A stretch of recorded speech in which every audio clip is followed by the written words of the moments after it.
Muzaffarnagar reserve police line में शुक्रवार को वरिष्ठ पुलिस अधीक्षक संजय कुमार वर्मा ने शुक्रवार परेड की सलामी लेकर पुलिस बल की तैयारियों और अनुशासन का निरीक्षण किया। परेड का संचालन सहायक पुलिस अधीक्षक सिद्धार्थ के मिश्रा द्वारा किया गया। इस दौरान एसएसपी ने पुलिसकर्मियों को शारीरिक और मानसिक रूप से फिट रहने का संदेश देते हुए दौड़ लगवाई और गोलीबार ड्रिल कराई। जवानों के टर्नआउट, शस्त्र संचालन और हथियारों के रखरखाव की भी जांच की गई। उन्होंने पुलिसकर्मियों को हर परिस्थिति में सतर्क और तैयार रहने के निर्देश दिए। निरीक्षण के दौरान पुलिस वाहनों के हूटर, लाइट, वायरलेस सिस्टम और प्राथमिक उपचार किट की स्थिति भी परखी गई। डायल 112 पर तैनात कर्मियों को बेहतर रिस्पांस टाइम बनाए रखने और आमजन की सहायता के लिए तत्पर रहने के निर्देश दिए गए। परेड के बाद एसएसपी ने भोजनालय, बैरकों और मोटर परिवहन शाखा का निरीक्षण किया तथा साफ सफाई और व्यवस्थाओं का जायजा लिया। अंत में अर्दली रूम लेकर अभिलेखों की समीक्षा की गई और संबंधित अधिकारियों को आवश्यक दिशा निर्देश दिए गए।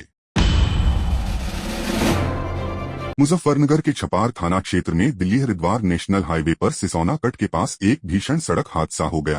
तेज रफ्तार ट्रक ने बाइक सवार 3 लोगों को जोरदार टक्कर मार दी, जिससे तीनों की मौके पर ही दर्दनाक मौत हो गई। हादसे के बाद हाईवे पर अफरातफरी मच गई और करीब 1.5 किलोमीटर लंबा जाम लग गया। सूचना पर पहुंची पुलिस ने शवों को कब्जे में लेकर पोस्टमार्टम के लिए भेज दिया है, जबकि फरार ट्रक चालक की तलाश जारी है। अब से थोड़ी देर पहले मुजफ्फरनगर से हरिद्वार की तरफ सिसौना के पास जहां हम लोग खड़े हुए हैं, यहाँ पर एक बाइक सवार का एक्सीडेंट हो गया और जिसमें बाइक पर 2 लोग, एक पुरुष, एक महिला और एक बच्चे सवार थे और ट्रक से पहिए से कुचल जाने के कारण दुखद मृत्यु हुई है। इसमें तत्काल मौके पर थाना प्रभारी छपार, पीएसआई और मेरे द्वारा मौके पर पहुंचकर जानकारी जुटाई गई और जांच की गई तो प्रथम दृष्टया ये पाया गया और जस्टिसों ने भी बताया कि बाइक पर पीछे एक बैग लदा हुआ था। बैग जो है ट्रक से टकरा गया, जिसके कारण डिसबैलेंस होने के कारण बाइक गिर गई और जो बाइक सवार थे वो ट्रक के पिछले पहिए से कुचल जाने के कारण उनकी दुखद मृत्यु मौके पर ही हो गई।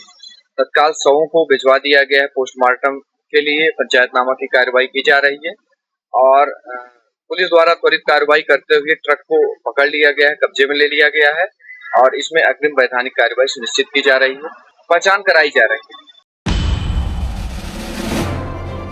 मुजफ्फरनगर में स्वयं सहायता समूह की महिलाओं ने जिलाधिकारी को ज्ञापन सौंपकर बड़ा मुद्दा उठाया है। महिलाओं का कहना है कि वर्ष 2020 से वे ड्राई राशन और पोषाहार का कार्य कर रही थीं, लेकिन पिछले करीब 3 महीनों से उनका काम रोक दिया गया है। आरोप है कि यह कार्य अब आंगनबाड़ी कार्यकर्ताओं को दे दिया गया है, जिससे स्वयं सहायता समूह की महिलाएं बेरोजगार हो गई हैं। महिलाओं का कहना है कि उन्होंने पिछले 5 सालों तक ईमानदारी से काम किया, लेकिन अब उन्हें न तो काम मिल रहा है और न ही पूरा भुगतान किया गया है। महिलाओं ने मांग की है कि उन्हें फिर से ड्राई राशन वितरण का कार्य सौंपा जाए और उनका लंबित भुगतान जल्द से जल्द जारी किया जाए। मेरा नाम सीमा देवी है, बगरा ब्लॉक से। मामला हमारा ये है जी कि हम स्वयं सहायता समूह की महिलाएं 2020 से ड्राई राशन पोषाहार उठान का कार्य कर रही है। हमारे समूह का नाम है शक्ति समूह। ये सारे सब समूह की महिलाएं हैं, यहाँ पे जितनी महिलाएं आई हुई है, ये सब स्वयं सहायता समूह की महिलाएं हैं, बगरा ब्लॉक हमारा। समस्या हमारी है सर कि जो हम ड्राई राशन उठान का कार्य कर रही थी, उस कार्य को हमसे हटाकर आंगनवाड़ी कार्यकर्त्री जो है उनके सेंटर पे ही राशन पहुंचाने की बात कही गई। तो हमें ये पता होना चाहिए कि हमारी गलती क्या है। हम अपना हर महीने टाइम से, समय से, गरीब परिवार से सारी महिलाएं हैं, अच्छी टाइम से काम कर रही थी, वहाँ पे बोझ भी उठाती थी, किराया भी लगाती थी और उसके बदले हमें मानदेय मिलता था। हम ये भी नहीं कहते कि हमें मिलता था। अब जो स्वयं सहायता समूह की महिलाएं, इनसे ये जो कार्य हटा के आंगनवाड़ी कार्यकर्त्री को ये वो लगा कि उनका ये राशन केंद्र पे ही जाएगा। तो हमें ये पता होना चाहिए कि क्यों जाएगा। काम की मांग स्वयं सहायता समूह की महिलाओं ने की थी। ये तो पहले से आंगनवाड़ी है, लेकिन जी स्वयं सहायता समूह की महिलाएं भी सेंटर पे ही लेकर जाती थी उस राशन को, वे भी वहीं पे देखती थी और उनका तो मानदेय भी आ रहे। हाँ जी, तो हमें ये पता होना चाहिए कि हमारी गलती क्या है, हमने क्या किया है जो हमसे हटा कर उन्हें दे दिया गया। हमें हमारा काम वापस चाहिए। बांटे तो वही, लेकिन जो वितरण, जो रिसीव का काम है वो स्वयं सहायता समूह की महिलाओं का ही है। मजदूरी, हमारा मजदूरी का काम है, मजदूरी करते हैं। हाँ जी, हाँ जी, वो उन्हें दे दिया गया। तो हमारी मांग है कि हमारा कार्य हमें वापस दे दिया जाए। और जो पेमेंट है सर, वो पेमेंट रुका हुआ है, अब तक का पूरा पेमेंट आया भी नहीं। तो हमारी समस्या है कि हमारे जो ये स्वयं सहायता समूह की महिलाएं है, सबको इनका कार्य ने वापस दे दिया जाए, क्योंकि काम की मांग स्वयं सहायता समूह की महिलाओं ने की थी सरकार से। सर ने वहाँ पे सीडी साहब के पास जाने के लिए बोला उन्होंने।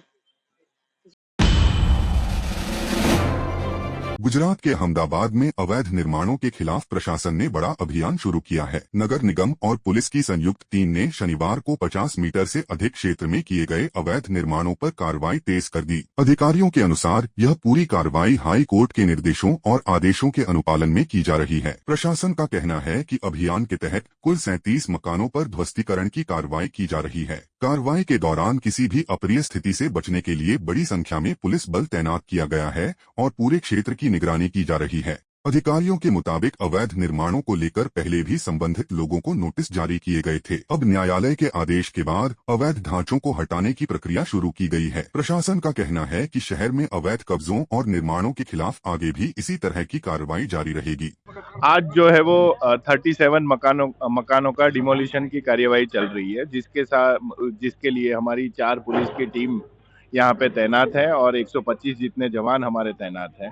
म्यूनसिपालिटी के जो कार्यकर हैं वो अपनी कामगिरी कर रही है और जो भी विरोध प्रदर्शन और उसके लिए न हो उसकी वजह से पुलिस का बंदोबस्त रखा गया है। 4 पीआई, 8 पीएसआई और 125 पुलिस जवान आज अपनी ड्यूटी पे यहाँ पे मौजूद है।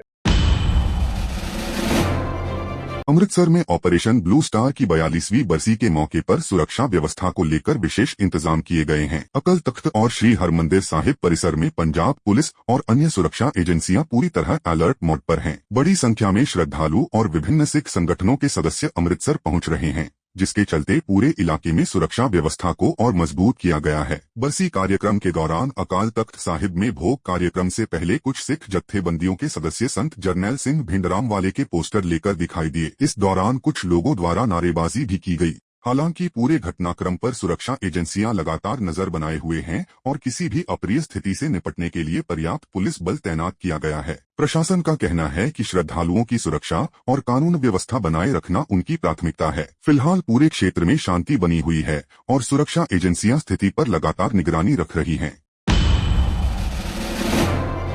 पंजाब के अमृतसर में ऑपरेशन ब्लू स्टार की 42वीं बरसी के मौके पर दल खालसा और विभिन्न सिख जत्थेबंदियों की ओर से बंद का आह्वान किया गया। बंद का असर शहर के कई प्रमुख बाजारों में देखने को मिला, जहां अधिकांश दुकानें और व्यापारिक प्रतिष्ठान बंद रहे। हाल बाजार सहित कई इलाकों में सामान्य दिनों की तुलना में कम चहल पहल नजर आई। वहीं किसी भी अप्रिय घटना को रोकने के लिए प्रशासन पूरी तरह अलर्ट रहा और संवेदनशील क्षेत्रों में अतिरिक्त पुलिस बल तैनात किया गया। फिलहाल शहर में स्थिति शांतिपूर्ण बनी हुई है। दक्षिणी दिल्ली के पुष्प विहार इलाके में देर रात दिल्ली पुलिस और बदमाशों के बीच मुठभेड़ हो गई। पुलिस के अनुसार बाइक सवार तीनों बदमाश हाल ही में एक कारोबारी के घर पर रंगदारी के लिए की गई फायरिंग की घटना में शामिल थे। इंस्पेक्टर अनुज कुमार के नेतृत्व में पुलिस ने जाल बिछाया, लेकिन खुद को घिरता देख बदमाशों ने पुलिस पर फायरिंग शुरू कर दी। जवाबी कार्रवाई में पुलिस ने भी गोली चलाई, जिसमें 2 बदमाशों के पैर में गोली लगी और वे घायल हो गए, जबकि तीसरे आरोपी को मौके से गिरफ्तार कर लिया गया। पुलिस के मुताबिक घायल बदमाशों की पहचान राकेश उर्फ राका और सोनू उर्फ अड्डू के रूप में हुई है, जबकि तीसरा आरोपी भारत है। तीनों आरोपी प्रिंस देवतिया गैंग के सदस्य बताए जा रहे हैं।